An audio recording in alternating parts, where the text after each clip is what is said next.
sent them the link. What's up, everybody? Welcome to Comic Book Streamland. I'm here with some of my fellow comic book cohorts to talk about comic books and share with you all what we've been doing, what we've been buying, and what we are thinking. I want to welcome Marvin Wynn, Tom Hutchison, and Ray Jameson. I didn't come here to think. This is not. No one told me about that. Yeah. Well, I think a lot, and people can tell by the really good jokes that I make once in a while. Ray's got some of the best, worst dad jokes in the face of the planet, folks. And since they're from another country, you know, they're skewed a bit differently. They got their take on humor is they're totally in a boot there, eh? It's like they're hat jokes, right? Hat jokes. Oh man. What kind of producing is this? Sorry. How do we not know that we need phones off?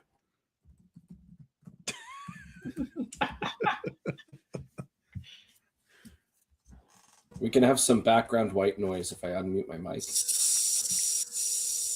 Little ASMR going on. Canadian ASMR is just like, that's Canadian ASMR. It's spelled different. You know how you're talking about color was OU? Well, ASMR is spelled EHSMR. Oh, yeah. Okay. It is what it is. All right. We got some people chiming in on the chat. Bergs, I feel like I've done this question before, but the answer is not really. Oh, we've done this. Did we do this question before? I don't know. Everyone has done this question before, Rosario. Everyone has done this question before. But I'm okay with it. We haven't talked about it in a while. I'm all right with it. Well, it makes sense today because two of the guys on the panel today have launched books that are within the superhero genre or the superhero Black Ops style genre. So yeah, bad story fatigue and continuity fatigue are real though. Yes, they are, brother. And Jerry, what's up, Jerry? Yes. All right. Yeah, that brings us to the question. I'm sorry, guys. Let's get to it before we're an hour and a half in. If people start to complain on the comments. But do you guys feel superhero fatigue is real or not? I can tell you what's real: flooding. It's flooding the shelves, flooding the movie theaters. Flooding is the problem. Because so let's do it from two parts. So let's do it as a kind of like the comic book side and the movie side. So with the comic books, walk into a comic shop and the majority of the books you're going to see on those shelves are superhero books. Superhero books, then maybe horror, then sci-fi, then other romance books, whatever. So the problem is that you're putting out books without a reason for putting out books. Like Spider-Man doesn't need 6 books. X-Men don't need 6 books. Put out the book because there's a story to tell, not because you need to fill quota. Because that's what they're doing. They're filling quotas. It's been for decades. Yeah. Everything has been market share. Who has market share? Marvel, DC, Marvel, DC, Marvel, DC, Marvel, DC. That's why we would get this glut of stuff back in the day of just, they're just trying to maintain market share while fighting amongst themselves while simultaneously pushing out space for the other publishers. So if they put out 100 books a month, they know the stores are going to buy them, pushing out Valiant, pushing out Aspen, pushing out whoever else. So that's been a mentality for decades. Right. But if they kind of throttle back on it, then the sales would increase. Now you're looking at more quality over just the quantity of this guy needs a book, that guy needs a book. Make a book about this person. Make it look like nobody wants any of that. I'm gonna agree and disagree with you at the same time. There's a couple of reasons. One, I do agree that the flooding is a problem. It's a problem with comics. It's a problem with movies. Too much of it. As they say in the saying that less is more, and so on and so on and so on. In the comic book world, though, there's Marvel and DC actively do what they do for the purpose of market share and to push out as much small press as they possibly can. But to say that superhero fatigue is real and that putting out these books doesn't work doesn't explain Ultimate Universe, doesn't explain Absolute Universe that's going batshit bonkers. Yep. So I think that there's more. What did we call it? Fatigue. I think there's more fatigue in like the movie and sort of pop culture world in that regard than there is in comics. But I think that there's two reasons for the fatigue, and they're both wildly different. One is sort of similar to what we talked about with the comics right here, though. One is that almost all of it has always been this idea of do a few movies, reboot, do a few movies, reboot, do a few movies, reboot. And so you get sort of odd consistencies through that. And particularly if you're doing the reboots like within like 5 years, right? Because people are used to, let's just say they're used to the Nolan Batman. And then like 5 years later we get Snyder Batman, right? And it's completely different. So people get used to, I like Henry Cavill. I like oops, I'm going the wrong way. They get used to, I like Christian Bale. I like Christian Bale. I like Christian Bale. I like Christian Bale. Nope, Christian Bale's gone. Now it's Ben Affleck. And you have to get used to that, whether you like it or not, and so on and so on. And then that craps out, sort of critically craps out. It did make money, but it's kind of critically craps out. And then just a few years later, you're like into a new super universe with the Gunverse. So I think that the reboots in the larger sense of pop culture, I think the reboots of this stuff hurt. That's why Marvel succeeded, because they had a 10-year plus run of just everything worked, and everything worked for a purpose, and they weren't having to recast too many people. There were a few along the way, but not too many. And they had this race to, Infinity War and Endgame, and it all worked. And then this is the other side of the fatigue, I think. Everybody was so amped and pumped all the way through Endgame that and this is part of this is also COVID. Endgame happened, COVID happened, shit went crazy, right? Yeah. So this is part of the reason. But after Endgame, everything sort of cracked apart, because all of a sudden it was like, well, you're not getting any of that anymore. Now you're going to get Eternals and Marvels and Shang-Chi and weird TV shows like Moon Knight and all this like sort of secondary stuff. Yeah, we had a Doctor Strange movie in there and things like that. Those were still successful. But again, you sort of got a universal reboot in a way where everything that you knew went away, and they were like, yeah, but we got all of these other guys. You should like all these other guys. And a lot of it has been largely just sort of, we don't care. There's a few exceptions, obviously. But for the most part, nobody cares about Moon Knight. Nobody cares about Eternals. Nobody cares about Shang-Chi anymore. Like, regardless of what you think of the movies, they weren't critical successes. They weren't monetary successes. And people now are, and then what happens? You freaking throw Deadpool and Wolverine together, $1 billion. You throw all the Spider-Men together, $1 billion, right? And so now they're like, well, it's doomsday time. Let's put everybody in there and make $1 billion again, right? So the fatigue is not, to me, is not true fatigue. It is just simply we want what we want, and we don't want what we don't want.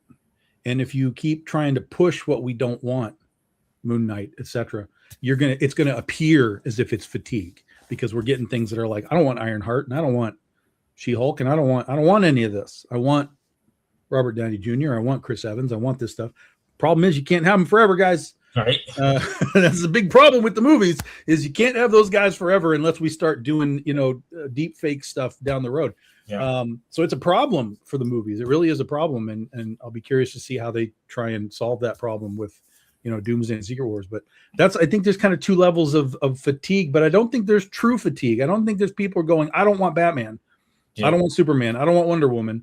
Those are the keys, right? We don't want Plastic Man. We don't want, we don't want this weird shit. Everybody's sort of keyed in on. I think that that's what DC is going to find out with a lot of the stuff they're releasing. Like, nobody seems like they're interested in a Supergirl movie. And how is Clayface going to do?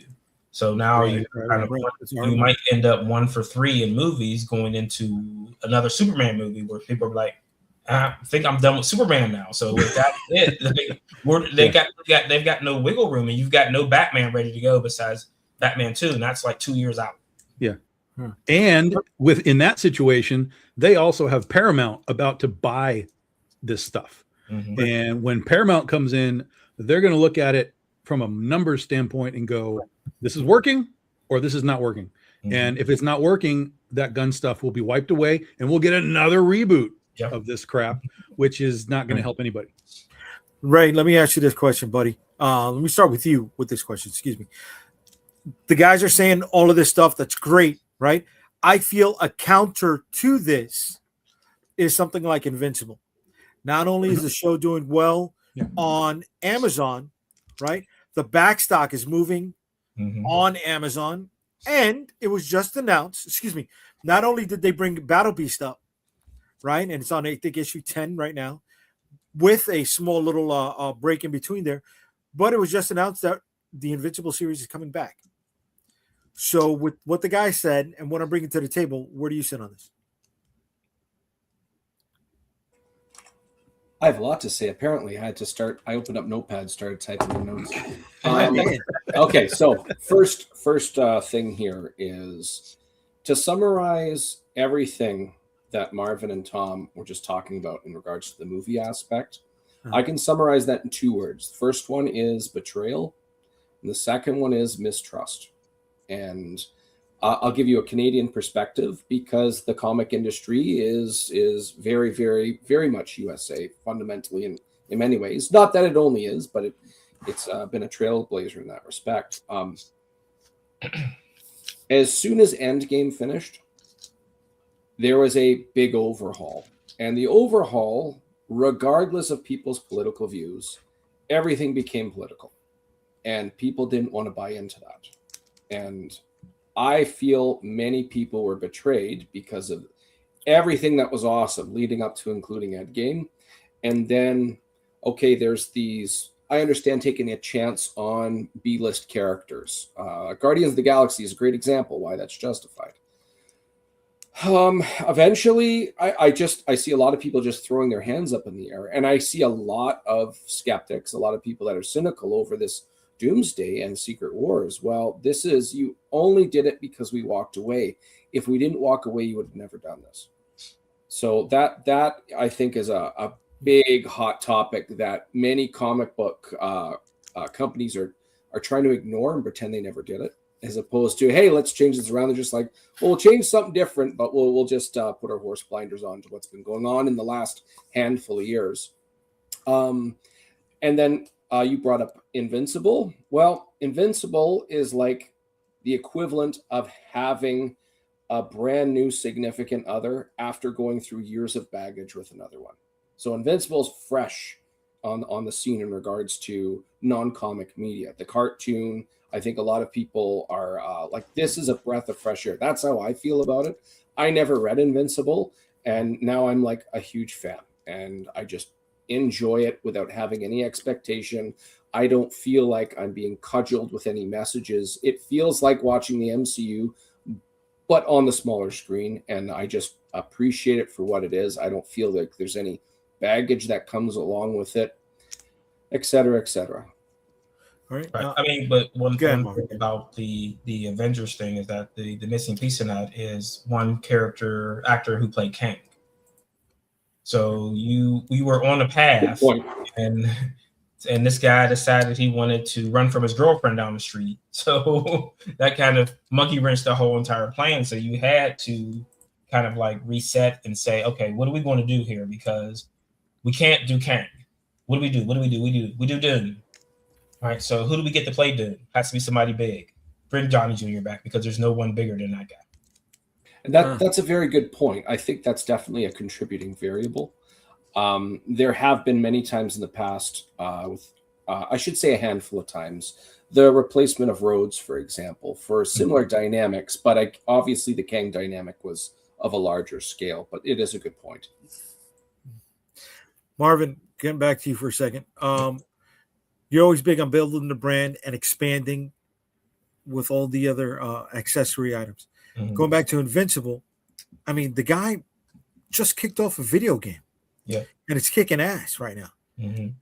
Right? And this was a property that he had to pay extra money into to keep it alive. right? Yeah. He was losing money while it was being published, and now he's reaping the benefits.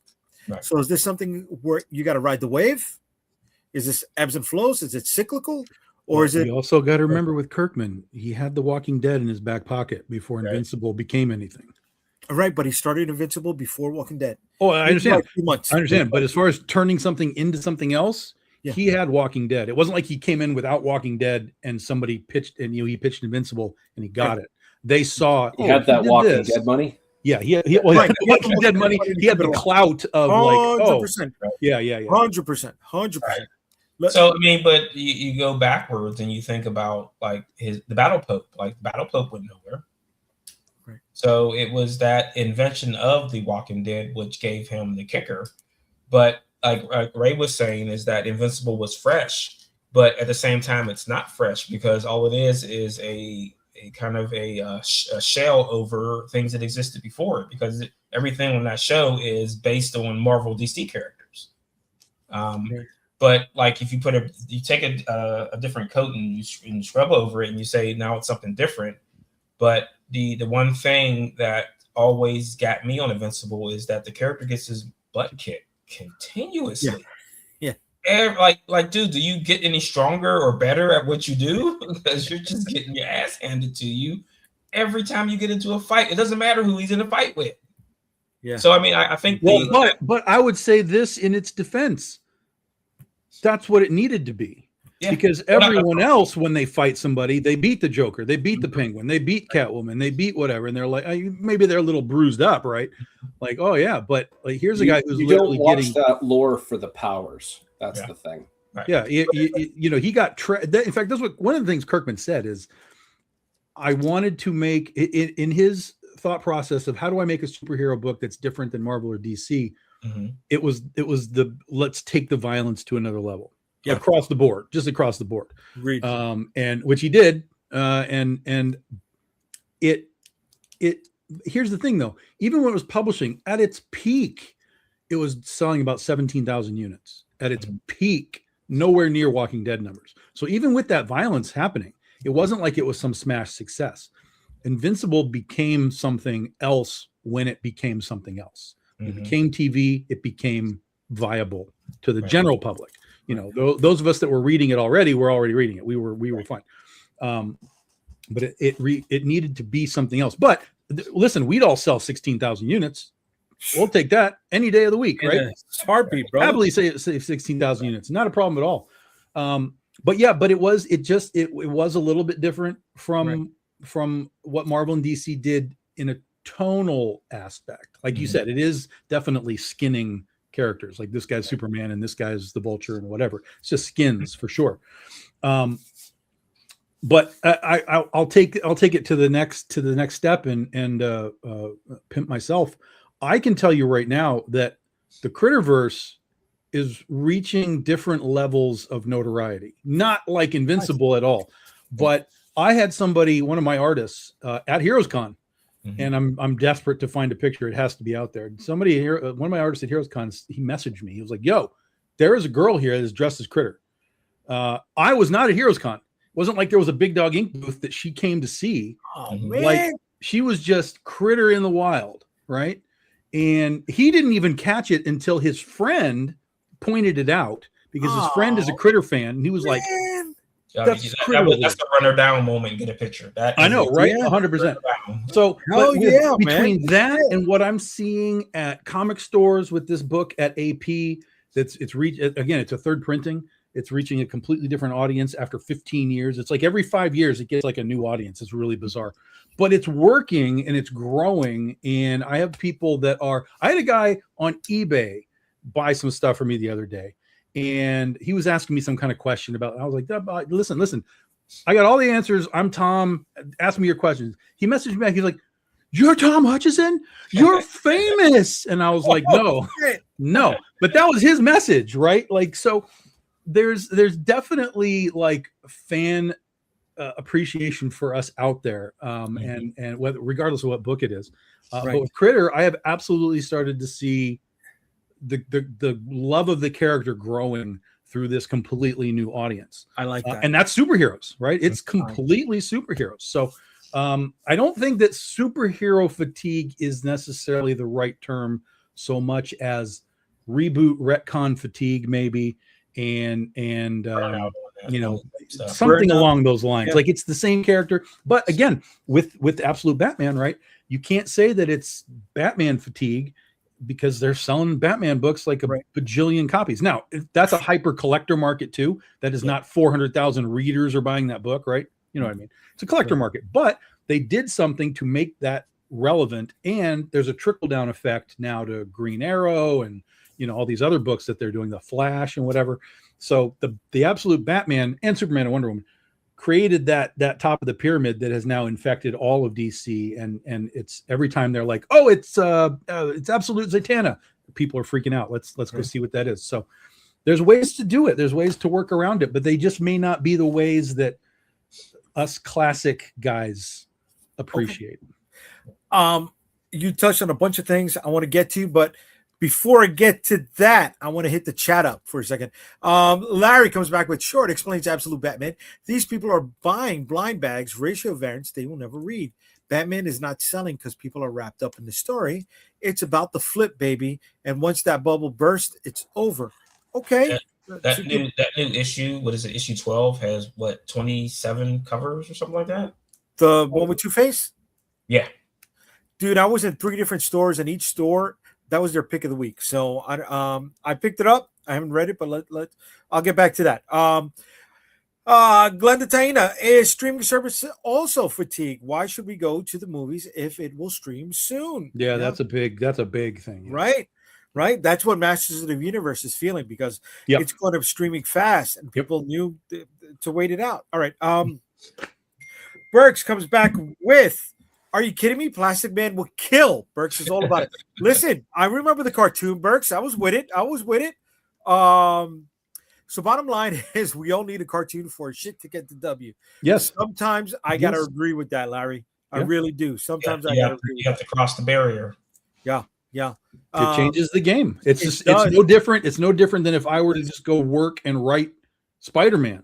It would change the game for me. There's a lower financial barrier of entry to a cartoon that's streaming than to pick up a book for $5. I get it.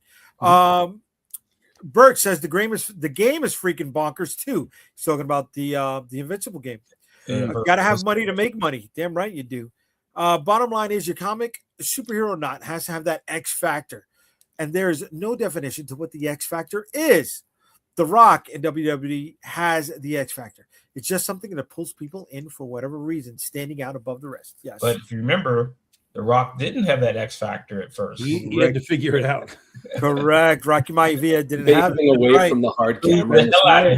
Rocky sucks. The flown pineapple hair didn't work. Right? I know. Start hacking the security cams. Damn right, baby. So what we're saying is there was Rocky Maivia, and then there was Absolute Rocky Maivia. Absolute one. Oh, baby. There you go. Yes.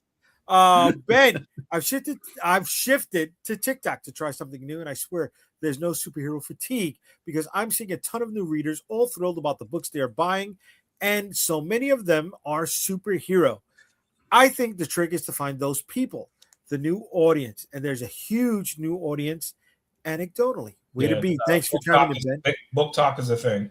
Just letting you guys know, it is a thing. Fred, oh shit, how did I miss this topic? Superheroes are like Westerns. They become very paint by number. But when you get a story that uses the genre to tackle deeper topics, you can get great work like Unforgiven, High Noon, The Man Who Shot Liberty Valance, and Fisticuffs. Thank you, Fred. I hope Fisticuffs did well for you, brother. I think in that instance, you're going to find out because they're rebooting Westworld again. So let's see. Again? Let's see. Again. Yeah, as a movie. I was able to do 2 seasons of the series. They went off, in my opinion, the deep end. All right. Tom, you brought up 17,000 copies at his best with Invincible. We'd all kill for 17,000 And let me say this. Let me add to this because this actually is an important point. He was doing it largely without variants. Yes, he would occasionally have some variants, but it wasn't like he was doing 10, 12 variants per every issue. Right. But at 17,000 copies with our take, we know about these numbers. Yeah. Okay. He's looking at about maybe $1.80 right? After everything, that's his Sure. that's his gross. Let's give an average in there. All right. And at $1.80 of cover price from what he's receiving, he's still making $30,000 a month. So to cover printing charges, printing fees, the image fees, he and the team are, they're doing good for us. I mean, I'd kill for that numbers, right? But you're part of AP, Larry's part of AP, and Ben had a book that, even though he sold the rights to, ended up on Netflix. Yeah. Right? The waiting game. When he did Warrior Nun, that was what, early 90s? Yeah. So it was about 30 years plus Mm-hmm. before it saw any action on the big screen. Mm-hmm. Can we wait for things to catch up to us, guys? Well, in a world of streaming where content is everything, they're always looking. They have to be. And Walking Dead and Kirkman are the example, right? That didn't take 30 years. That just was, he was in the right place at the right time with the right people, and he got The Walking Dead sold, and he was off to the races, and Okay. it sprung that book. If Invincible had become a TV show while the book was running, it would have sprung too. But it didn't happen until I don't know, like 5 or so years after the book was done. Seven, But bro. even now, the cartoon hits and people are racing to get the trade paperbacks and stuff. And all the single issues are going crazy in price. And so it did great for the back. I see this cycle. Excuse me here, fellas. I see this cycle, right? You trigger the back issue market, right? It gets word of mouth going. It kicks up the momentum, and then the creator gets that boost in awareness. you hope. Right? You hope. No, You hope. No, well, doesn't always work, but you hope. Correct. It doesn't always work, right? The potential is there. The Yes. potential is there. So going back to the question, Ray, excuse me, when I came back from the chat, can independent creators wait for the potential? I think that's all individual. Yeah, I think that really depends. Very situational. For me, I'm doing this for fun, essentially. So if this was my day job, I would definitely be approaching this very differently. And I think dynamics like trying to get something like a platform like Netflix to notice me would obviously be a little bit higher in the priority list, of course. But I just want to make a cool book or something that I at least feel it's cool. And Okay. on the flip side, I think that's very situational, I should say. And here's the other thing, though. We're just look at what's happening in the theaters right now with things like Obsession and Back Rooms and stuff. Right. People are just making their own shit right now. That's So, what I was yeah, that's definitely going to be a door that flies open. People are making movies with their phones. Mhm. You know what I mean? So making your own shit in order to, that's how Back Rooms happened. In Back Rooms, they were putting on little short movies on YouTube, and then they were like, well, let's do a big budget version of this. Big budget meaning I think that was like $700,000 or something. Mm-hmm. They made this thing, and now it's $100 million movie. But they kicked it in, Marvin. They did the legwork in advance, right? And they laid that groundwork. They built that foundation, Marvin. And that's where so before what I was talking about, the comics and the movies, that was the second part about that is that now the studios are going to go after YouTubers for a product. But at the same time, you don't have to wait. Like all of these studios are kicking their animators to the curb. Yeah. So you can go out there and find an animation team to make you a short animation. Or if you want to, I'll tell you this: I've been approached by animation people to do stuff. And games, it's just right there Games too. if you want to take it, because again, all these developers and stuff are getting kicked to the curb by Sony, because Sony is moving to AI. Like there's a bunch of game studios here who have lost contracts with Sony because they're moving to AI. So people are out there waiting to want to do some stuff. So just, hey, do you want to work with me on something?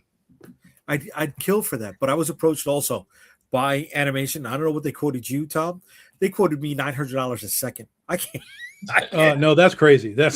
I can't. That's lunacy right there. They're all gonna It say is- shooting It high. is still very high, but it also depends on the type of animation you're doing too. Okay. Because you can do sort of quote unquote lesser animation, simpler movements, and so on at a better price than a lot of like the high end like anime crazy animation. You know, Right. Mr. Kirkman talks about that in one of the episodes of yes, he does. Yeah. Yes, he does. Oh yeah. Yeah. I want Right. You don't have changing the backgrounds or like when you're covering up their mouths. Listen, there was an entire episode in Invincible where Invincible and this demon are falling down a hole and their bodies don't move for like 5 minutes. Like the background is moving because they're falling, right? It's just like this repeated It's falling. like the old 1950s but they're just real like background. Like for 5 minutes. Like you can, but also what's really funny is that goes back to the Invincible book too. In the Invincible comic, there's a scene where he talks to a comic book creator about making comics. And it's like, sometimes we use like the same panel over and over again. And, just to kind of indicate time or whatever. And Mark's like, isn't that kind of cheap? And it's just like the same panel, like twice. Yeah. Nope. Yeah, they did that on the show. There's an episode of the show where he's at a comic convention. It's in the I got it. It's somewhere within the first 12 issues. Yes. Because I've got it in the hardcover, so I know what you're talking about. Yeah. Talking to Corey Walker, he's bald. So it's in the Invincible zeitgeist. So yeah. But that's the commercial aspect of what we're doing. Right. Are we trying to be too artistic with our work and not realizing that, hey, maybe there's some panels that we can reuse? Well, Right, but interesting. But we don't do that because we're not perfectionists. We want to make something that is digestible too. You don't want to cheat because you don't want like someone could call you out like, why did you do this? Why did you do this? Why did you do this? I don't like that. Why did you do that? Fair enough. You don't want to cheat, but Marvin, I know about this because we dove deep into the action figure market. Tom, I don't know how far you went with this, but reusing molds is the key. Yeah. To making toys, right? Yeah. But that's not cheap. Yeah, but everybody knows that. They do that on the Legends line all the time and stuff. I right. mean, it's the same legs, the same arms, just with new whatever. Yeah. Yeah, you're Frankenstein the parts. Yeah, how many of the original Joes were the same mold? Right. Hair. But the same thing goes back to like the old Hanna-Barbera cartoons. Scooby-Doo was redone time and time again the same fucking way, bro. How many times did we see him and Shaggy running together from room to room? Mm-hmm. Right? That's always done. Or the He-Man toys, it was just the same bodies over and over and over and over. I mean, shit. In the He-Man movie, if anybody saw it, they made a joke about the He-Man laugh that was constantly reused in the movies. Right? That was do they sing Four Non-Blondes in that song? I forgot to ask that last time. I think they did Four Non-Blondes. Yes. Yeah. Good. Yes. That's an internet meme. That's good. Yeah, that was cool. What's going on? Yeah, here we go. All right, back to the chat for a moment. Burks totally agrees with Fred. All right. And Fred, I met The Rock at a signing when I was 18. I challenged him to a wrestling match. He told me to stay in school and get an education. I didn't listen. If The Rock gives you advice, take it. Way to go, Fred. None was in the 90s when every comic with a female lead couldn't do no wrong. Sure, but it still took 30 years to become a TV show. That's the right. It still took 30 years, right? Things are different now. And before Netflix, they're trying to make it an anime when he still owned it. Okay, I didn't know that. And while the trailer was badass, it never flew. There's lots of stuff from the 90s that tried back in the day. And Wildcats, Youngblood, right? A lot of stuff. Wildcats got that one season with that terrible theme music. But Youngblood. Oh, they did. That's right. But Youngblood and Savage Dragon had at least opening credit scenes and stuff like that. Right. But what laid the ground for that? X-Men. The X-Men animated series. Laid the ground for those things to get made. But it's the same thing now. The MCU and laid the ground for Invincible to do what it needed. See, and back in the day with Marvel and specifically Marvel, but DC too, and then that grew into things like Masters of the Universe. Is those companies would pay to put their characters in like the Macy's Day parades, shit like that. Yeah. So you'd have Captain America fighting Wolverine and Magneto on a freaking parade. And then they did that with Masters of the Universe. So that's marketing. Again, that just comes back to you have to put your characters in your book and your thing in front of as many, sort of places and eyes as possible. Even if it's a weird place like freaking Macy's. Let's get a Macy's balloon next time. on a bottle of hot sauce. Right? Down a bottle of hot sauce. Way to go, Marvin. We All right, need go an back to indie the chat. comics. We need an indie comics parade float in the Macy's Day Parade. That's what we need. Bro, you're getting the cosplay already. Listen, Except it's All all right. just the creators you're in a ahead of big the fist you're fight. ahead of the curve right now. Step one. Indie creators have no choice but to wait. What else are we going to do? Right? We tried almost every idea in the sun, and yet here we are years later, still having the same talk. Yes, Well, but now, like we talked about, now there is the opportunity to do it yourself. People are making their own movies. It's not going to be a big budget, crazy thing, but it doesn't mean you can't make a 60-minute movie of your property, whatever your property is, and put it on YouTube and get people interested. Right. Here we go. Benjamin, thanks for chiming in here, Benjamin.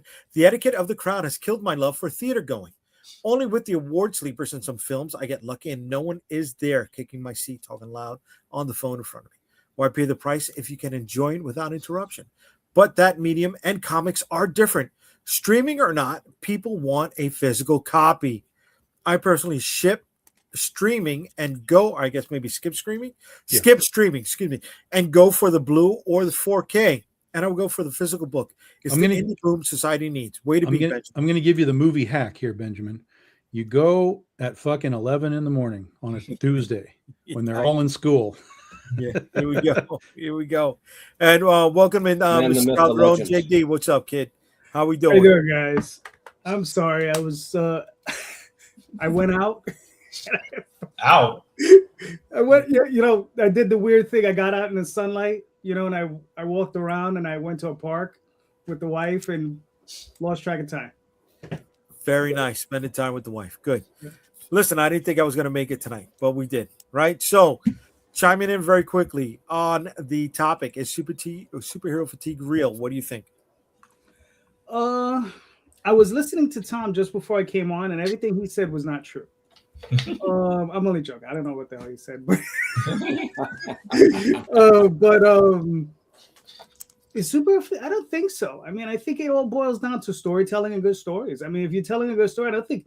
Listen, growing up, we knew what we grew up on, right? We grew up, we had, Chris Claremont, we had Frank Miller, we had Walter Simonson, we had those guys. But even then, we still had Marvel 2-in-1, right? Which I recently read, and it's just like good, fun comics, right? Like, that's all it is. It's like the old G.I. Joe comics. They're just good, old, fun comics. That's all they are, right? So I don't think, and I mean, even reading something like Invincible, and I read something else he had done, was it Dinosaur Man? Was that Super Dinosaur, Dinosaur, right? Yeah. Oh, okay. Yeah, like I got the compendium of that, and I think I enjoyed that more than I enjoyed Invincible, and it was just a goofy, fun, really, I mean, really nicely illustrated series of books. So I don't think super to fatigue. I mean, it just, I personally, it's all story for me. It's always the same thing for me. My song doesn't change much when it comes down to that. Story. If it's a good story, I think it'll carry over, Right. It's about executing at the end of the day, right? Exactly. So what did I miss? Start from the beginning. Not gonna happen. That's not gonna happen. But what we are gonna do is we're gonna show Marvin's book. Marvin launched on Tuesday, and he's already funded, ladies and gentlemen. Nice. Yeah, funded Thursday afternoon. Way to be, Marvin. Way to be. Give us a heads up, brother. All right, so God's Thunder is Volume 3 of The Edge. If you've missed the Volume 1 and Volume 2, they are available in the Kickstarter. So this story is God's Thunder is an organization that hates people with powers. So they go and get someone with powers because they don't know how to fight, to eliminate anyone with powers who gets in his way. So they end up tussling with this 8-foot monster named Kyron, who carries a hammer that he can throw, but he cannot retrieve. All right. You throw, but he can't retrieve. Okay. Well, he can't pull it back to him like a certain character from other. Yeah. Lovely golden locked individual. Yes. So, and also in this book, issue 11, we introduce our band called Bad Fad. Okay. with their number one hit. I'm just trying to get my life together. I'm actually writing lyrics for the song now. Now, Marvin, how old are the band members?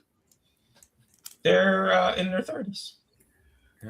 Yeah, okay, that's about the age that I guess that hits you. Sure. Because if they were in their 20s, the early 20s, I was like, I don't know, you might want to rethink that. But in their 30s, yeah. Those questions come up. Yeah. We don't. I mean, if they were in their 20s, they'd be a pop band. And they're not. They wouldn't be a pop. They would be lip syncing and dancing. There you go. Mm-hmm. So it's collecting issues 10, 11, 12, 13, and 14, right, Marvin? Yes, sir. My man. 14 is a double-sized issue because I couldn't find a really good break because it was originally issue 15 was the end of the story, but I didn't find a good natural break, so I just decided to keep going. Okay. So you'll have volumes 1, volume 2, volume 3. Volume 3 does have an exclusive to Kickstarter cover, which will not be used outside of the Kickstarter. Very cool. And then issue 14 has that cover exclusive to Kickstarter also. Very cool. The original art's already gone. That I did, and I am going to add some more original art because people were asking. So I'll get some more in there. And this bad boy is part of a special collected trading card set. Isn't that right, Mark? Yep. So 9-card set. Once all cards are assembled, like Voltron, there is an image on the back side. Here we go. That is unlocked and is added to all physical tiers. So we've already got cards 1, 2, 3, 4. 5 hasn't been released yet. 6 has been released. 7 has been released. 8 and 9 have not been released yet. Correct? Am I right with that, guys? Sounds right. Mm-hmm. Right? So there's 3 more cards waiting to be released, guys. But there's 6 that are available, and the late pledgers are still going for that. So jump on it. Jump on it. And that's your Wham stand? So we're doing character standees now. So by Wham. That's what it looks like. Very cool. Oh, cool. That's cool. And the hot sauces you were selling in North Carolina are available? Yes, hot sauce is available through the Kickstarter. Is a habanero blend. It's got a kick, but then you get flavor after the kick. So it's not all heat like other hot sauces that I hate. I hate anything that's really just hot for no reason. Yeah, I agree with you. So you got beyond insanity. I like that. So it's available for it's good for wings. Burger, pizza, bratwurst, stews, dumplings, marinades, soups, and Bloody Marys. That's what I'm talking about. Bloody Marys right there, baby. And then there is a poster. So you get the hot sauce, you get the poster of the image that's on the bottle. Oh, very cool, man. Oh, that's nice. Very cool. And you got cafe also? Yes, sir. It's what is it? Rum? Spiced rum. Spiced rum. Okay. So the root beer, I'm trying to figure it out. Because I get a lot of international backers. Can I ship a can of root beer overseas? Probably not. No, you can't. Yeah, probably not. So not even because you couldn't do it like legally. It would explode, in the And that's my thing. I'll have to go by boat. And then it has to be local pickup. Maybe I don't know. I don't like people ship soda on trucks, but I'm scared to ship it. I don't want anyone to get it and it explodes in their face. Bro, DHL, USPS, UPS, they toss that shit across the truck. Right? That's what I'm worried about. Or not even the explode, like the can getting cut and then it leaking. Yeah. Would there be an option of depending on like they call them soda streamer or you make your own soda? Could you give like the condensed version so they could carbonate it themselves? I possibly do that. So the company that makes the soda, Barmy, the way our deal works is that they will make whatever we ask for. Oh, nice. So as long as they can get flavoring, they will make it. So I've had ideas on some stuff, and I'm kind of scared to say something because so a few maybe 20 years ago, there was an ice cream company here in Pittsburgh that told people we'll make anything you want into ice cream. That was a mistake because you left a blank box on the website. And you know people are going to say and do things that makes absolutely no sense. So they were making ground meat ice cream. They were making steak and pork ice cream. And they found out that if you don't clean the filter well enough, something's going to happen with bacteria. Liver and onion ice cream. Yes, everything was on the table. Like I saw some of the requests, and I'm like, "Are you like, ew, why? No one's going to eat that. Why would you even ask for that?" See, that's like when people. That's like when we have polls now for like, "Hey, we've got this new police boat, and you get to name it," and everybody's like, "Call it Boat Face." Like, stop it, stop it. So they ended up changing it and making it drop down menus with things they approved of. It's because after it was like 3 months they allowed everything under the board. Like they made spaghetti ice cream. Just Okay, I'm disgusted. I'm sorry. I'm actually interested in the spaghetti ice cream, and I feel ashamed saying it out loud. Right. So I have to be smart. It's got real noodles in it. Yeah. Oh, it did. Like they just made spaghetti and then put it into the. That's disgusting. Yeah. Sorry. Gross. You're taking me. We gotta make some marinara ice cream and put it on a pile of noodles. Right. Look at it. Oh my god. Each scoop is a meatball. I got in Main Street, Queens. There's a place called Maximina's, third generation ice cream place. They make their own ice cream, but they make good ice cream, right? They'll go to the supermarket and they'll buy those specialty cereals, right? The one-offs, the commercial gimmicks, right? Like when they had Smurf berries, they'd make Smurf cereal, right? Things like that, not meatballs and noodle sandwiches. That's just. But that's what happens when you open the door and you put a blank box and you say, "We'll do anything you want." How do you upset an Italian? Make in any situation, you don't give people a freedom of an empty box. They type it. All right, let's hit some of the chat again over here. Some of the anime does that, and the community rips that shit apart. Reusing scenes. Yeah, reusing the scenes. Yeah. Yes, it's in the movie. And Burks wants to know if Calderon leaves the house. On occasion. Yeah. On occasion. William, not a kick, but an edge. There you go. Mm-hmm. And for those who are ready and want to get down with Marvin's book, the link to that comic book is in the chat. So jump on it. We got 22 people right now watching us live. Please let us know you're in the room. Just say what's up. What we want to know is you're here with us. All right. Dudo, Porterhouse Sunday. Yes, that's bad. That's not good. Yeah. Yeah. Triple A T-bone. Yeah. Nasty People Ice Cream. That's true. Unk Podcast. Okay. And I have 3 scoops of smash with gravy on my Porterhouse Sunday. Yeah. Like I said, that if you leave an empty box and you tell people you'll do anything, they are going to test that. Yeah, that's not good. But everyone's 5 years old. Marvin, you're not the only one with a comic book that's live right now, brother. Seriously, dude. For real? Yes. Folks, I got a book right now that's live as well. And that is The Storm Chasers, volume number 2. We launched it this morning, and we're so close to funding. We're just $58 away from hitting our funding goal. This collects issues number 5, 6, 7, and 8 of The Storm Chasers. This will be a 100-page trade. If you want to check out the Kickstarter, you can find out, why we're making a superhero book, where the money is going, if there's going to be add-ons or not, and I will tell you that there are. If you are a returning backer, you know the deal. You're going to get a free gift. That is a very special Prism trading card that will be added to your reward at no extra charge. And if you back in the first 48 hours, there is a second Holochrome Prism trading card, whatever you want to call it. It's shiny. It's premium. It is sexy. It's zesty. You get that at no extra charge, but you got to get down with it in the first 48 hours. Here is our trading cards. The set is currently at 59 with the ability to expand if we hit certain stretch goals. And there are 10 premium trading cards as well. Here are some of the preview pages.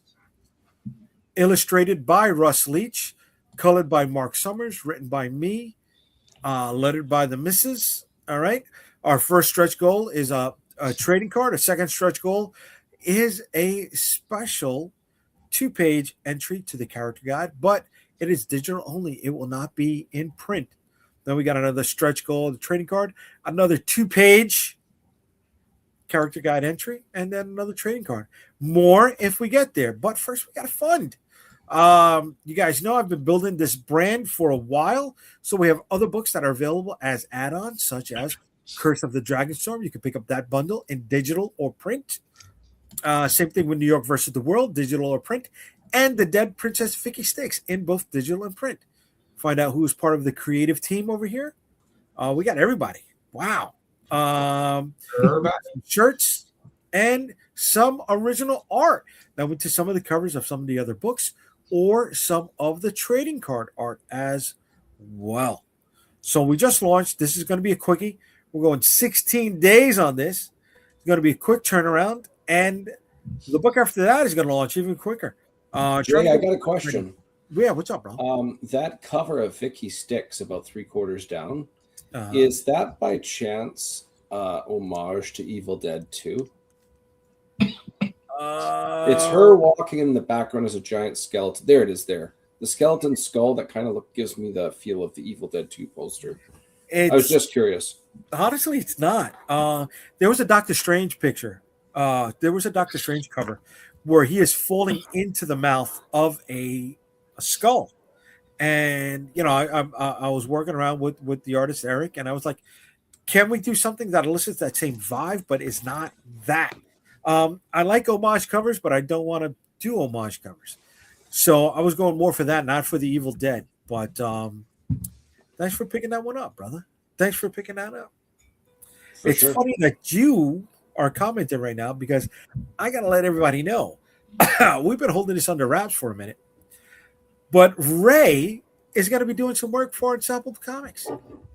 Ray is going to be expanding on some of the backstories of some of the characters that appear in Vicky Sticks. Right, Ray? I'm excited. It's going to be a lot of fun. It's cute. It's cute, but I hired him first. Well, you did. You're welcome for that coattail. So there's some interesting points here. There's some similarities, but there's some contrasts too. First and foremost, Tom reached out to me, and he liked how I liked talking about Power Rangers, and he wanted me to expand on the Paranauts, which there's some similarities there, of course.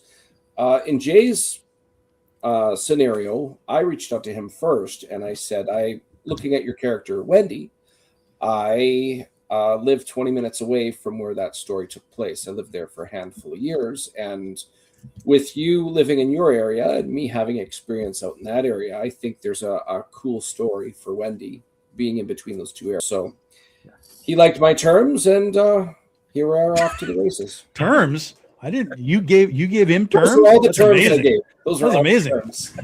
Those were all. I was just like, do it. Like, just get it done. What are you waiting for? Hurry up. Ray, if you need someone to negotiate your contract, just reach out. That was my negotiation. I said, pick me. And he said, yeah, that was the whole thing. Ray brings authenticity to the project, and I love the fact that he's expanding on the backstory. So what's going to be happening with Ray is his 8-page stories will be stretch goals, right? They will be digital at first. And once we complete the story, then we'll put it into a printed Each page product. is a stretch goal, so if you only unlock 6, you only get 6 of the story. That's pretty much it. That's pretty much it. Yes. There's a gimmick, baby. We got to make money with this somehow. You know what I'm saying? You want to know how it ends? I need 2 more grand. Let's go.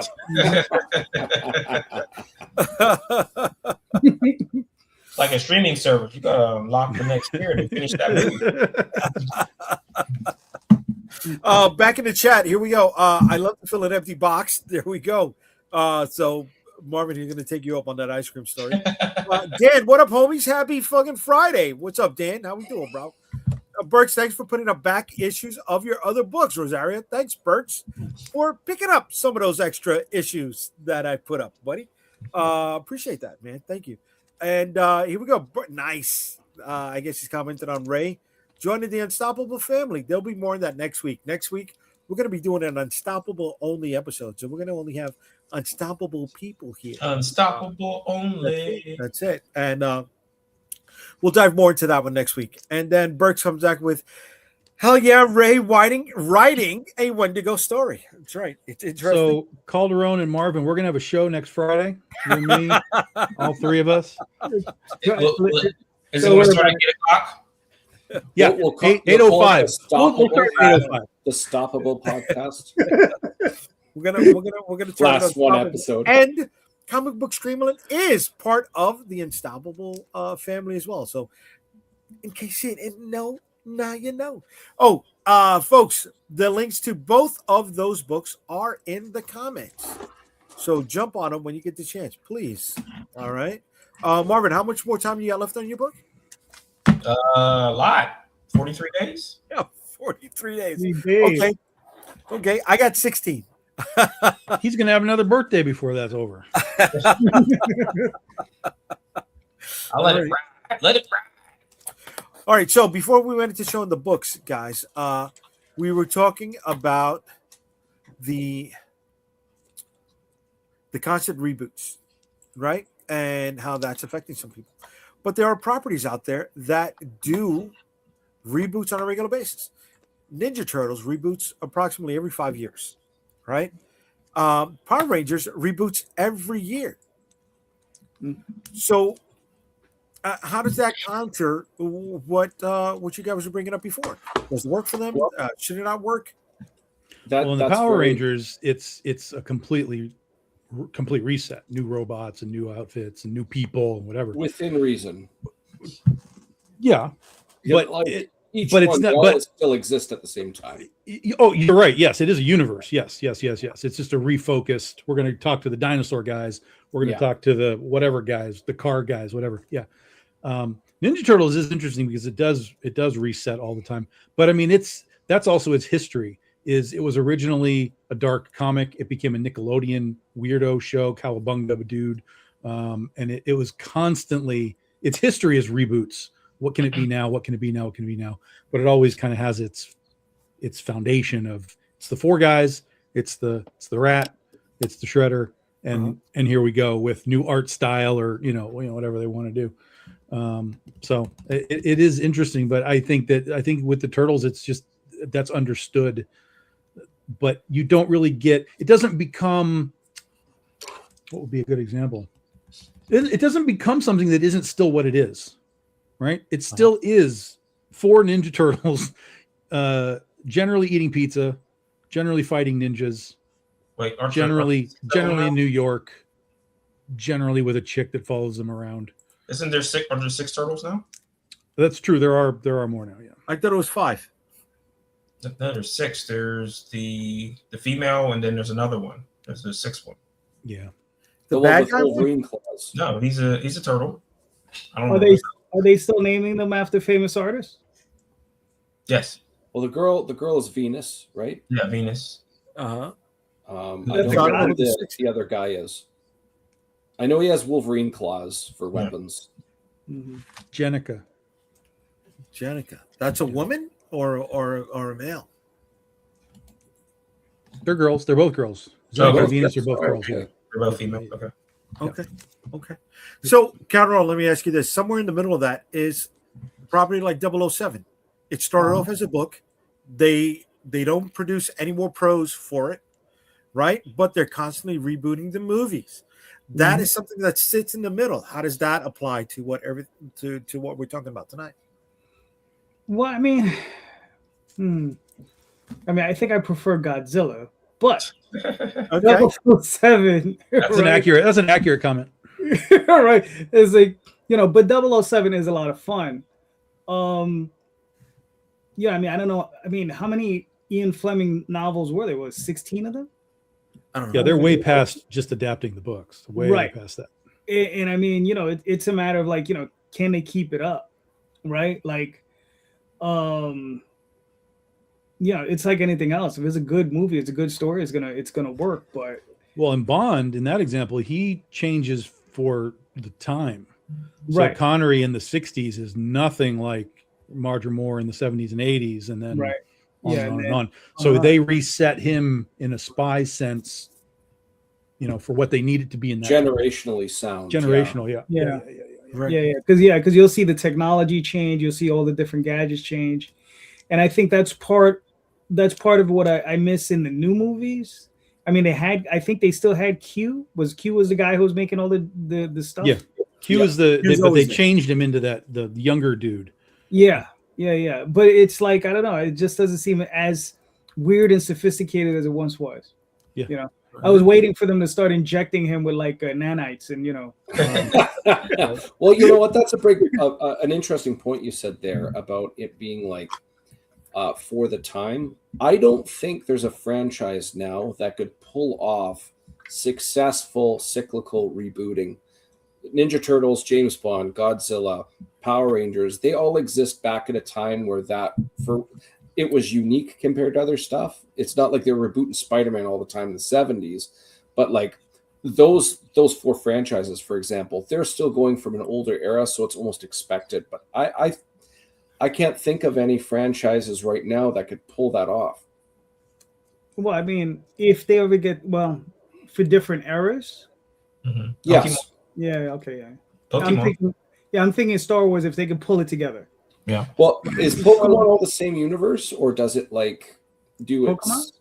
Yeah, Marvin, you're mentioning Pokemon. Yeah, it's all the same. Didn't they think they killed the main guy off eventually, didn't they? Ash, And then shifted to a new I haven't watched Pokemon in like character or something. decades. I don't think he's dead. I don't remember him dying, but I do remember the story shifting because he won all the badges. Like he became the guy. He Well, he became did the everything. very best. Yeah, I saw a clip where he got vaporized or something. Oh shit! You sure Really? that wasn't just AI? Like someone was hoping he'd wait. get vaporized? You mean James Bond got vaporized, or, No, or Ash. the Pokemon got Pokemon. Pokemon? But Ash wait, filled his isn't Pokedex. Pokemon just expands to new island every time? Yeah, with new Pokemon. Yeah, Right, but so it there's used no new reboot. Pokemon, but it used to be just Ash and Misty and the And crew, Brock. right? Yeah. And then Team Rocket's running around and whatever.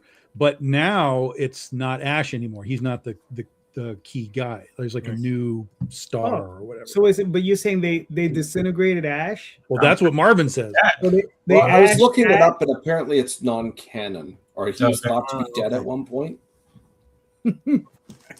Well, I mean, going back to the 007 of it all, it's over, right? The Daniel Craig era is done. They killed him in the last one. Spoilers. Yeah. Right. That was very non-James Bond of them. There's no right. I don't think It's the only good part of that movie besides Anna de Armas. Yeah. Oh, right. Yeah. Yeah. But Right, they're but I gonna get a mean, reboot. You're going to reboot the character. You want to make them younger, so that's a whole different timeline. Now you're kind of like resetting that, doing new talent, because in the way they've done those movies, James Bond was just the same person. Because you remember in the Pierce Brosnan movies, they showed the jetpack from the Connery movies. So they were saying it was the same person, just with a different face. Well, that's sort of true and sort of not. There is overlap with that stuff for nostalgia's sake, but in the Daniel Craig movies, in the first one, he was a new agent.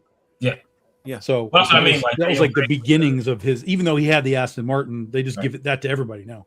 Right. But you had Judi Dench as M from the previous movies. That's correct. Yeah. Okay. I think for new younger energy, I vote Patrick Stewart as the new Bond. With that.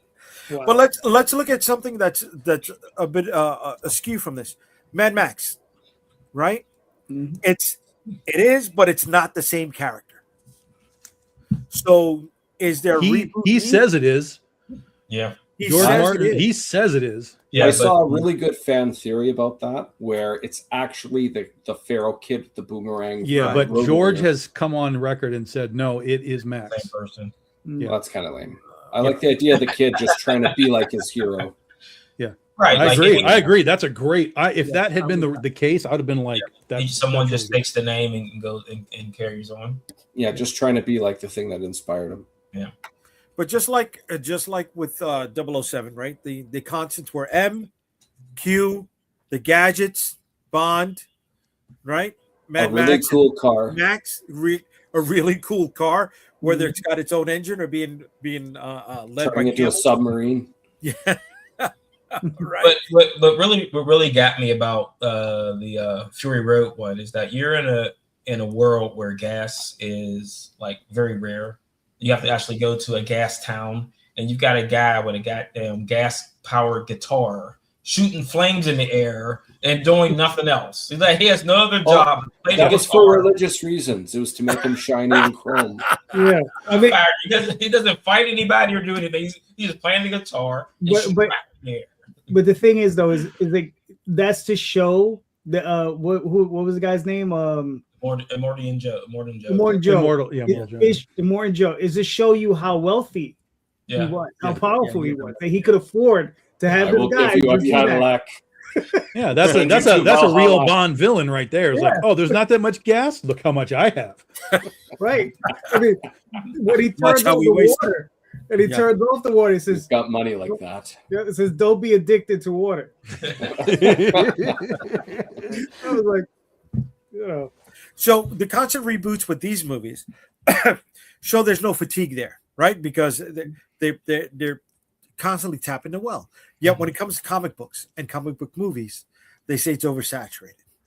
Where's the disconnect between those two? Well, there's a difference between oversaturated and fatigue, though, because oversaturated would mean there's too much of it, right? Like with Godzilla and James Bond and stuff, you get these reboots, but you only get like one movie every 3 or 4 years. Yes, and it's a slow. Oh, there's another one. There's another one. Oh, we're over. We'll get a new design. 10 years later, we'll do something else.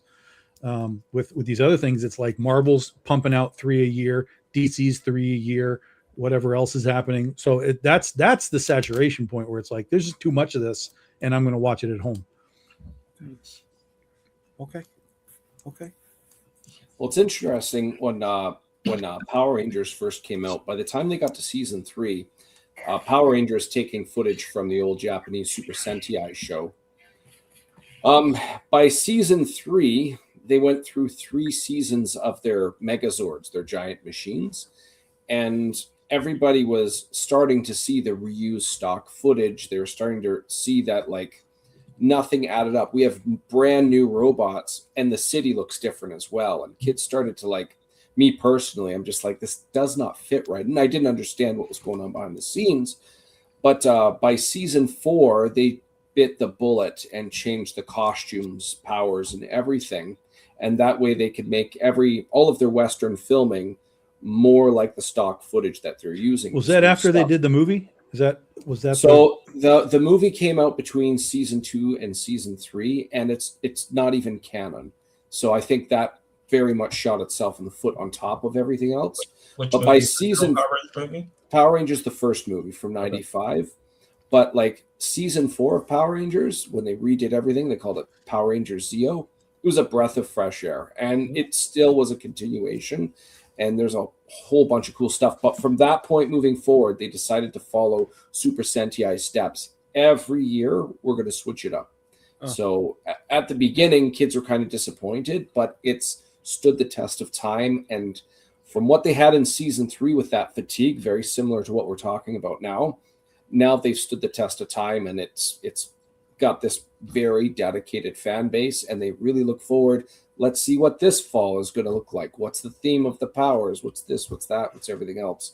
It's kind of like a more condensed scale of what Ninja Turtles does, but it's annually.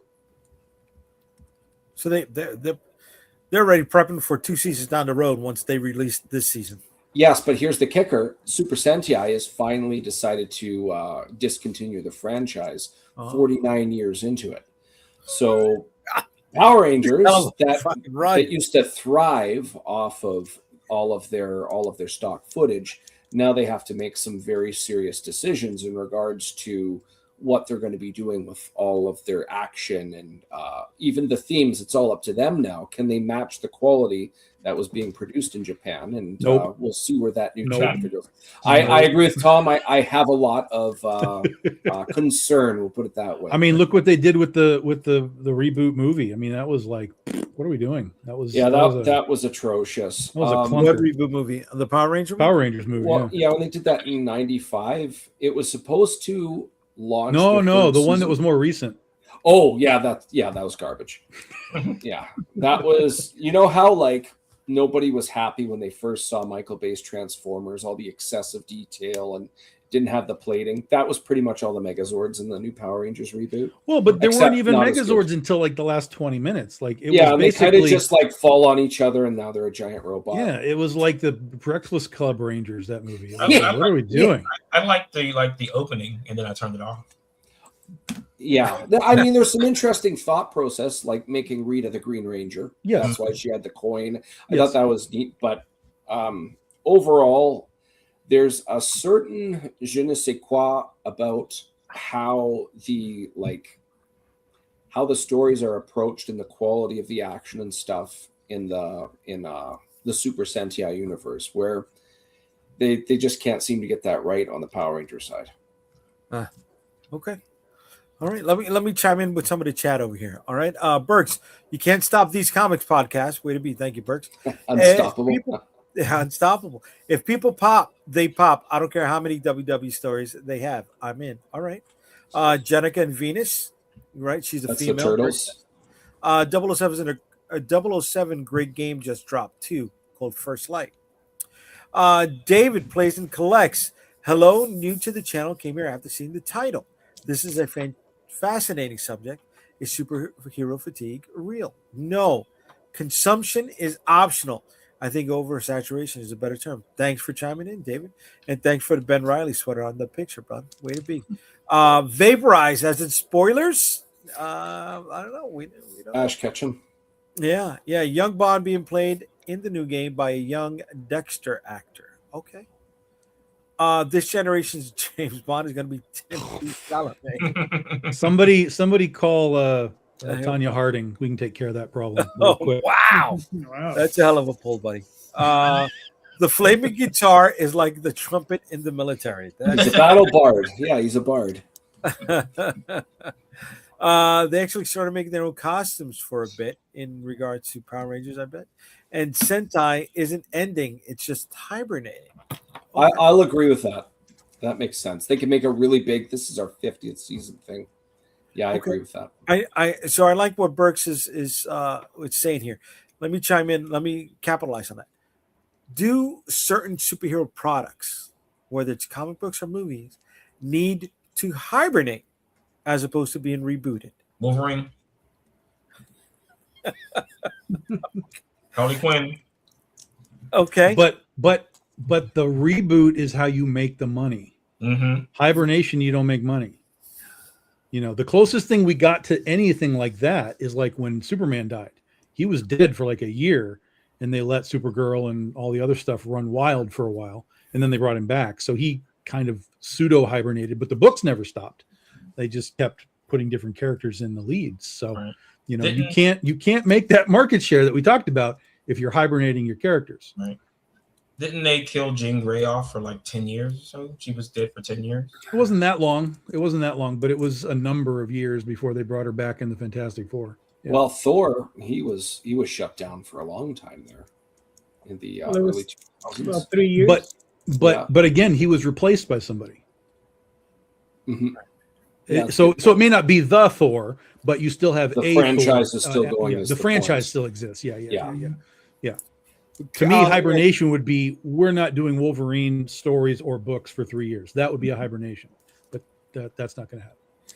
So, Cal Norrell, do you think hibernation would work does hibernation work if when it returns, they recoup all that money that they didn't make in that time off?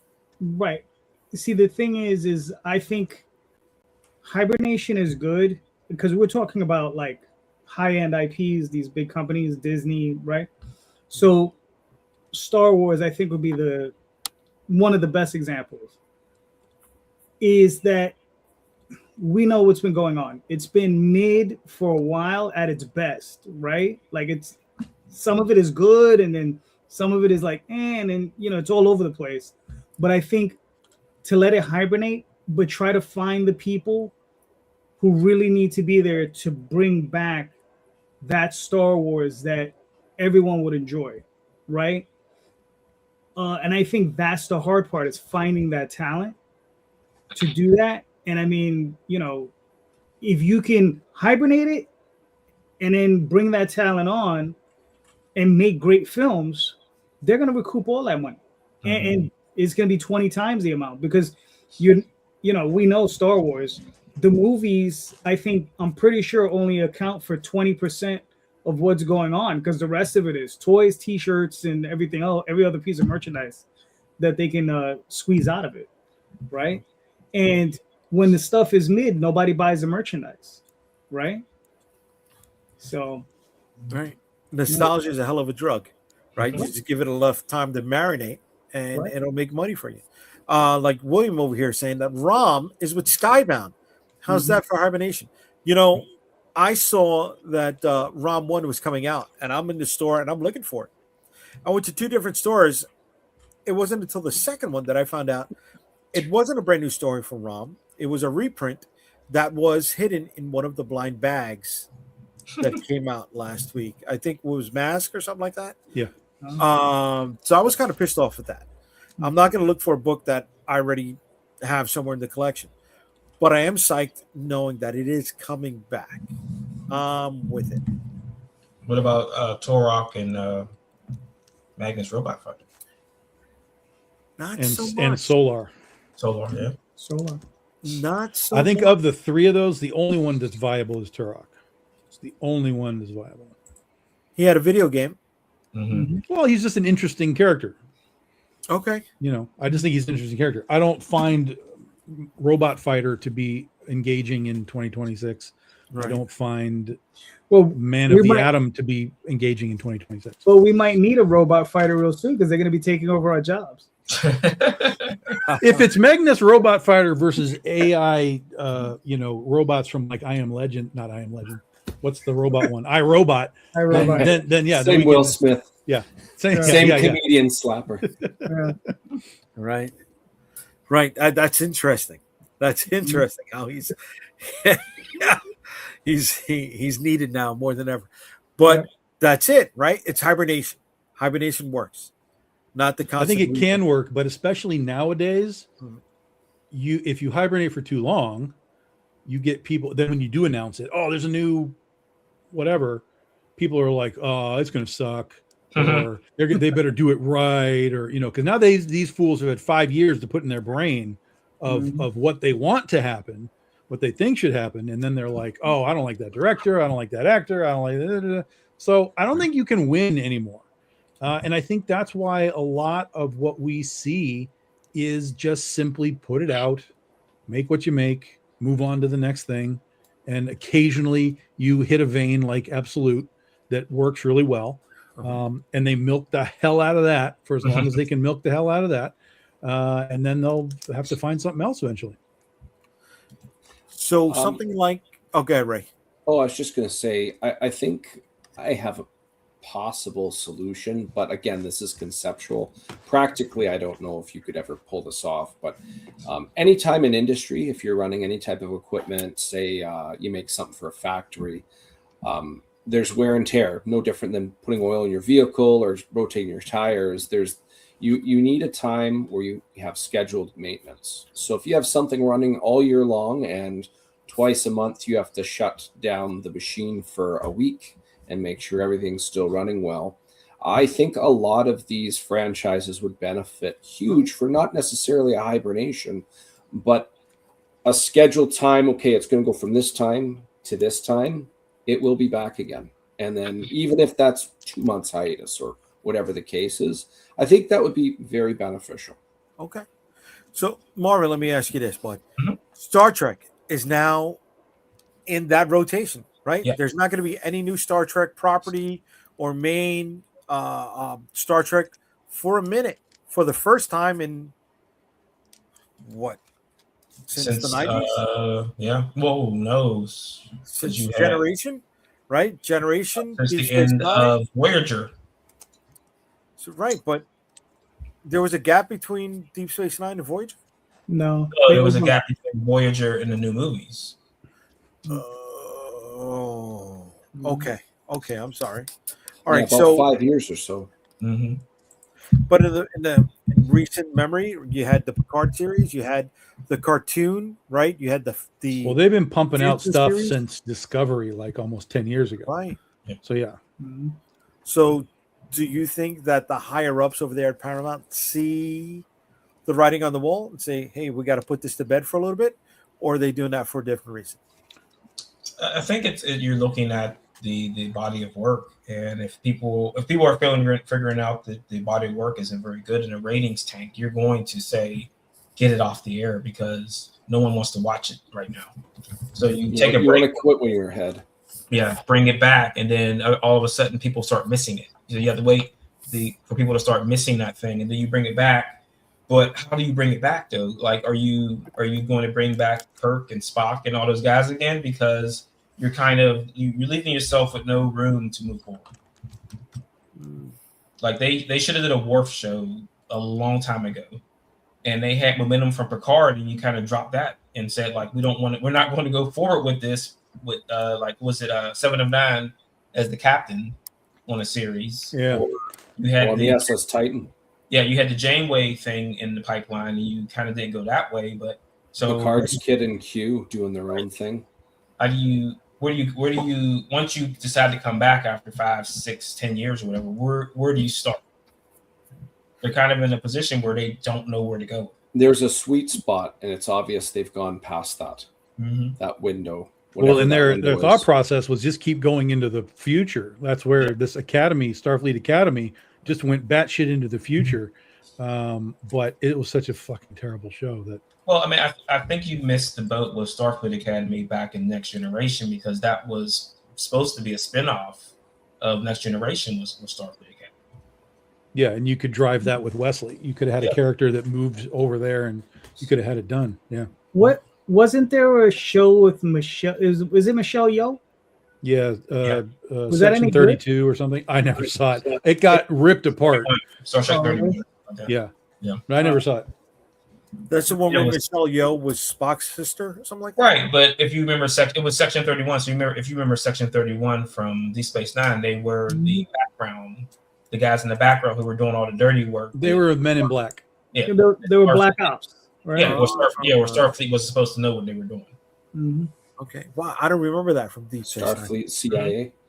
Wow. Yeah. Okay. Section 31 goes all the way back to the original series. Yeah. Oh. Okay. So I mean, and again, you had something there you could have built from where like a Black Ops Star Trek show.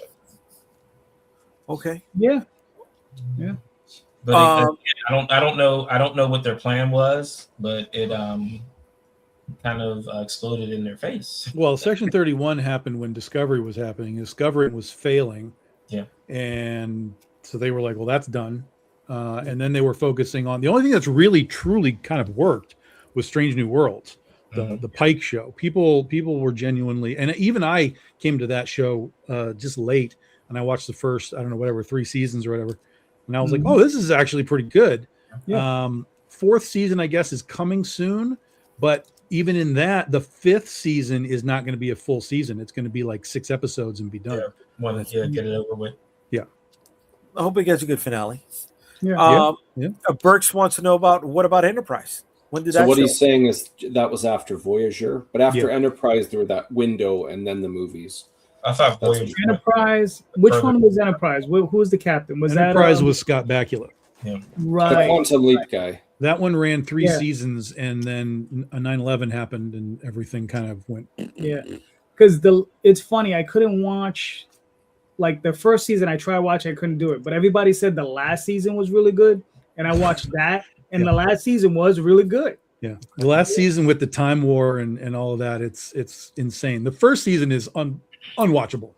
Okay, unwatchable. Yeah, second season's better. It's okay, but then when you do the final, it's a terrible finale. Like the final episode is batshit. Right. But yeah. Now Yeah, that, so- that- Good. Like they were going back in time. Is that the one where they did the thing with the no? Like they had they had the little trilobite thing. They were going forward and back all the time. Like they went forward Right. and they saw like the Enterprise J, and it was some crazy Right. fucking weird ship and stuff. Yeah. So they were moving back and forth through time all the time. Okay. All right. And William says they turned the series into a movie, not going to end well. much Kinda like the Mandalorian. Yeah. Well, Thanks. Star Trek wasn't serious; it became a movie. Star Trek was a series that became a movie. That's right. But the show was done by that point by quite a few Oh, The years. show was long. canceled. Yeah. The show Yes. was It canceled. was canceled. Right. Yeah. The movie came along like what 20 years later almost? Yeah, and that was 15 years later? What because Star Wars was what by sci-fi back, and then they Star Wars helped to give it a boost, Yeah. but it was Star Trek succeeded in syndication because Yeah. it was just running as reruns, Mhm. all through the 70s, and then sci-fi started happening, and they were like, "Oh, well, we got a thing sitting on the shelf. Let's do that." So what about the Stargate show that Amazon pulled the plug? Oh, I don't care. I don't care. I like the movie, and I would have, and that was originally going to be a trilogy. was awesome. So I'm kind of bummed that they never got that chance to just do that. But I never liked the show, so I shed no tears. The show went on. The show It went did. on. It did. Yeah. They went on for a long time. Yeah. Yeah, But Yeah. how many spin-off they had like 2 spin-offs? Yeah. they did. I felt like that and Babylon 5 carried UPN's whole science fiction division, Yeah. right? Yeah.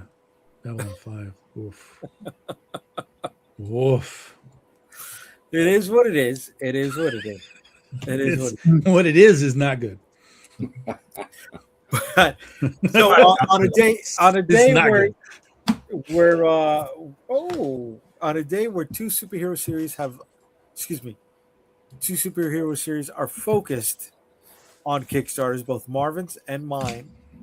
And next year, Oh, You go. Creator. Yeah. Way to go! That's right. You got a full critter lineup coming. full slate next year. Yeah, full slate, including this guy, Hashtag Paranauts. including that guy. Looking Yeah. at way to be. Burke says UPN. Haha. Mhm. We're gonna get out of here, but in a second, before we get out of here, I want to say that the Storm Chaser Volume 2 is officially funded. So we can do a half hour more. Top 5 Star Trek moments. You want to do top 5 Star Trek moments? We can do top 5 Star Trek moments. I got no problem doing top 5 Star Trek moments. But before we get to your top 5 Star Trek moments, Yeah. I want to say that these are the cards that the returning backers are getting. I forgot to show this earlier, right? Let me put a single here. All right. So this is the returning backer Prism card. That's All right. pretty. It's going to be shipped in this acrylic top loader. All right. And it shows the team going in for action, baby. I love it. It's illustrated by Russ Leach. And then here is the early bird special card for the first 48 hours. And it shows the current lineup in the second volume taking center stage. And it is illustrated by the artist known as Granda, who's done work for us before. And this is only available in the first 48 hours. All you got to do is back the campaign, and you get this one for free before Sunday. And if you're a returning backer, that's how you get the other one. But they are available for those who want them. You just got to buy them. You got to spend your money on them. Give All me right. that money. Spend that. But here we go. William, we're not going to be spinning the wheel because Tom called it out. Top 5 Star Trek moments. I got to say, I'm weak on Star Trek, but I'm ready to rock and roll with this. Who wants to go first? I'm sure I can come up with a 5th, but I got 4. So I'm gonna give you 4, and then I'm gonna see if a 5th will pop in there. Okay. So this is a light one, but this is very Star Trek for me, and I loved it. It's in the first movie when they get to V'ger and find out that it's actually Voyager. Like I loved that moment as a That's kid. cool. I was like, oh, that's fucking cool, man. I nerded out on that. What is Star Trek 3? I never would have imagined they would blow up the Enterprise. That was wild. So I love that. In Next Generation, again, I would have not expected Picard to get turned into Locutus. So that cliffhanger of, where he's doing we are Borg. It's resistance is futile. That was great. I love that. And then for sure, I think one of the best scenes in Star Trek is just Spock's death, where he saves the Enterprise, and you get that whole scene, and then Khan, and like that's earlier, but you get that whole thing where it's the many and the few and all that. That was such a great scene. I don't remember as a kid ever having seen a scene quite like that before, where like your leads are dying. So it was sort of like when the Transformers movie happened and they were like off in Transformers. I was like, yo, we're not supposed to be dying. What the hell's going on? So yeah, that was an intense moment back in the day. Okay. Who wants to go next? I got you. Let's go. So it's just not just the best moments, but like the best things from Star Trek. The Dominion War from Deep Space Nine. The Section 31 dosing up all the founders with that disease that was killing them all. Okay. The part in I can't remember which one. Oh, I had it in my head. I can't remember what it was. The scenes when they reused the scene of the bird of prey being destroyed in one of the movies, they used in Star Trek 3. They reused the same scene in another movie later. In Star Trek 6, yeah. Yeah. Oh, wow. Okay. And then why does God need a starship? Yeah, no, why does God need a starship? It's good. It's good. It's the only moment of that movie that is like of any use. Yeah. Okay. It's good. All right. Ray, Calderon, either one of you ready? I've got one. Let's go. You need 5, baby. Not 1. You need 5. I've got 5. I have one list of 5 to clarify. These ones are in no particular order, and some of them were taken, so I'm just cycling through the first things on my mind. Voyager's return home. Loved that episode. At the end, that was like big payoff. I enjoyed it. First appearance of the Borg, where Q is like, check these space zombies out. That was terrifying for concept. In Star Trek Picard, I liked everything that was done with Worf. Worf was, I loved how his character was evolved, where he seemed to have integrated both who he is and how he was brought up and what his lineage was. He seemed to have that. He seemed to figure himself out. I really appreciated that. The episode in Star Trek The Next Generation called Identity Crisis. That's where Geordi turns into that veiny alien thing. When I was a kid, that just left a big impact on me. And the last one, although the reboot movies of Star Trek aren't that huge, I do like the idea of Spock versus Khan by reversing the roles and killing off Kirk, rather.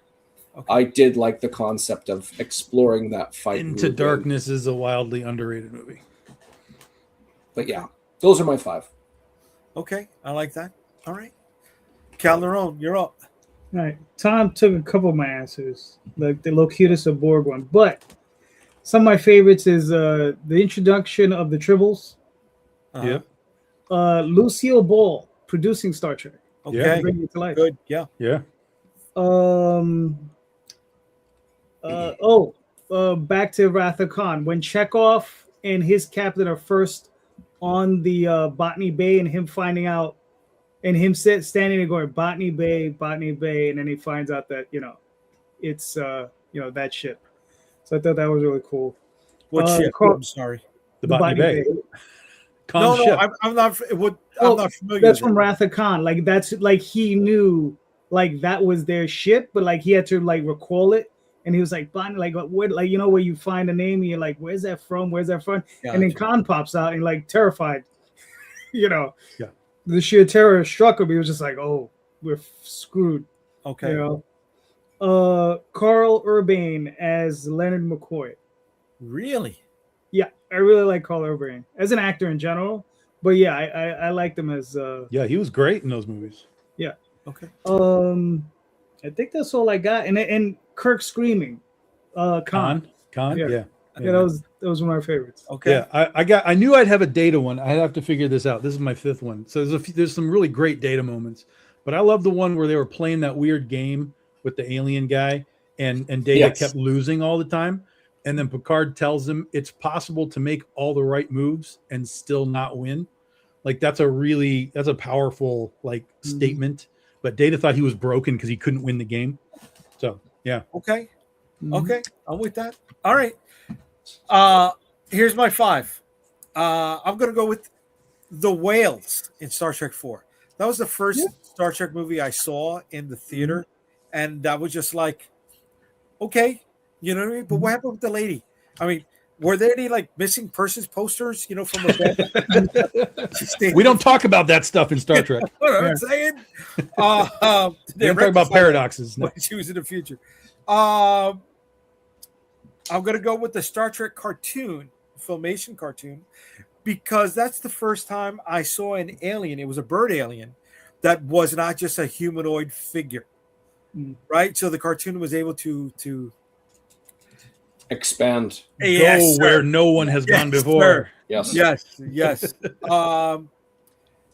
You guys said that you weren't happy with the whole the reboot ones, right? The Chris Pine ones. But I really liked Chris Hemsworth's sacrifice. Kirk's dad. Yeah, that to me, I will tell you, that is one of the best opening 10 minutes of any film ever. I agree. That was awesome. That was awesome. How he just accepted it.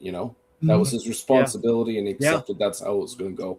And he wasn't the captain, right? He was just one of the people on the bridge. Well, he was acting captain because captain got killed. He was first officer, so yeah. He just this is my role. I accept. Please, just don't name the kid Jim. Don't name him Tiberius. Yeah, Tiberius. That's right. There you go. Much like Calderon's behind the scenes thing with Desilu, I am psyched with the backstory of how the transporter was created to save money. Right, that's how they were getting to the planet. Oh, I thought you meant literally in universe. They were making. I was like, no, you're right. Yeah. That was it. They couldn't show the ship. They spent too much money making a ship that was too small for them, right? So they just said, "Fuck it," They beamed to the Earth. So I like that. That's good. And my favorite Star Trek moment of all time goes to Deep Space Nine. Season 2, episode 1. Avery Brooks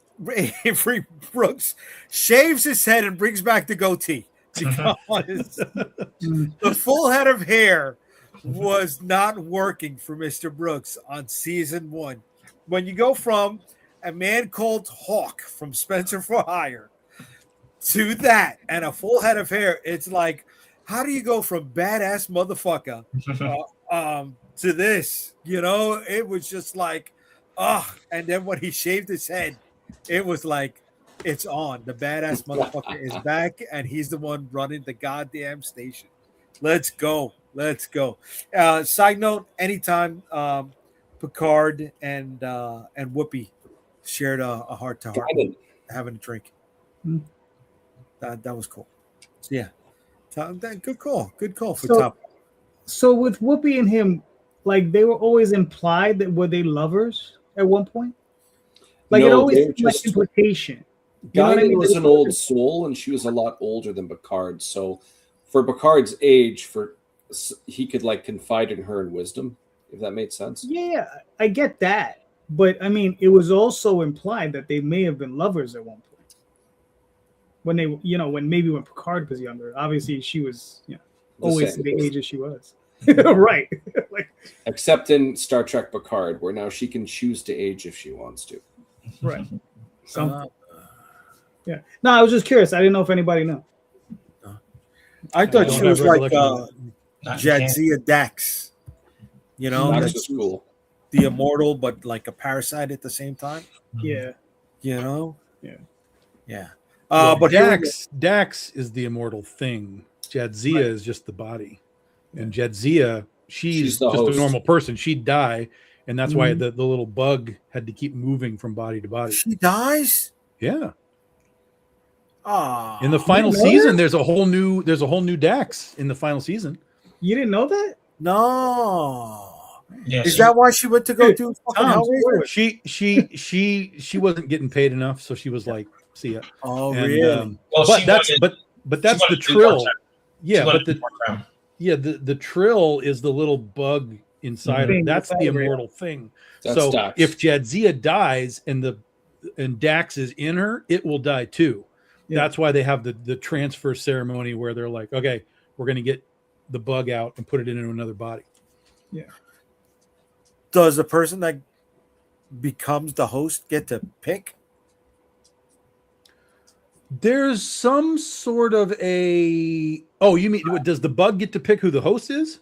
No, does Or- the host say, yeah, sure, I'll Does the take host it. Oh, yes, volunteer? it's like an honor thing. It's like, yes, Yeah. I'm honored to take on this role. Yes, yes, Yeah, yes, remember yes, this yes. generation? Remember they put the bug in Riker because they had a troll on board and he got injured. Does he die when they took him out? No, he's alive, but he has to go back into a trill because they have the right chemistry or whatever. So, It was making him sick. yeah. Ah, okay. Okay. All right. Before we get out of here, let's check out the chat. Patton Oswald and Doug the Vulcan, who's obsessed with Earth culture on Strange New Worlds. Laugh so damn That hard. was. I don't like him, but that was pretty good. Okay. That was pretty good. When Murdoch from the A-Team appears as Lieutenant Barkley. Barkley Yes. isn't that one thing I want to say real quick about Barkley. One of the coolest things I liked watching him be all socially awkward and stuff was Picard saying, "Why can't we find ways to integrate these people?" I think that's why shows like Discovery failed, because now it's like that person's a loser, I want them out kind of attitude. Where there it was like, Picard, let's work with what we have. I'll shut my mouth now. Oh, I get it. It's like, wait, is it like Carl Meany going from Star Trek to Deep Space Nine? I need to be reminded who that is.